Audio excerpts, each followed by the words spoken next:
আচ্ছা, এবার হচ্ছে সেকেন্ড স্টেপ, আমরা এক্সটেনশনকে আর একটা কিভাবে অ্যাটাচ করতে পারি। প্রথমে এরকম আমরা একটা ব্যাগ থেকে সি সেকশন বার করে নিয়েছি, নিয়ে এইভাবে একটা ববি পিনের সাথে এরকমভাবে একটা ছোট ব্ল্যাক কালারের গার্ডার নিয়েছি। তো এই গার্ডারটা দিয়ে যেভাবে পনিটেল করে এক্স্যাক্টলি আমি এখানে সেইভাবেই পনিটেল করব। কারণ ব্রাইড করতে গিয়ে তুমি যদি এরকম ছোট চুলে বিনুনি করতে যাও বা যেটাই করতে যাও না কেন, তোমার সেক্ষেত্রে টাইম বেশি লাগবে। তো টাইম বাঁচানোর জন্য এই প্রসেসটা, এখানে এরকম ছোট্ট করে পনিটেল করে নিয়ে ব্যাস হয়ে গেল, এটা টাইট হয়ে যাবে। এরপরে যে এইখানে যে এই হেয়ারটা রয়েছে, এই হেয়ারের মধ্যে আমি এক্সটেনশনের ক্লিপগুলোকে আটকে দেবো। আর এবার যদি কারোর মনে হয় এই হেয়ারটা কি হবে, এটাকে কিন্তু আরামসে আমরা কার্ল করে দেবো। আর যদি কার্ল না করতে চাও, এটাকেই কিন্তু গুটিয়ে এখানে লকও করে দিতে পারো, তোমাদের যেভাবে ইচ্ছা সেভাবেই করতে পারো।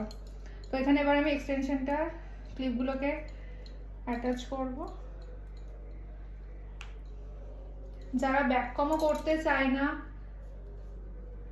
যারা চুলে কোনো রকম ভাবে প্রেশার ক্রিয়েট করতে চায় না, এটা তাদের জন্য। তারা এরকম পনি করে এইভাবে এক্সটেনশন ঝুলিয়ে দিলে এই এক্সটেনশনও কোনোভাবে খুলবে না, কারণ ওখানে পনিটেল করা আছে।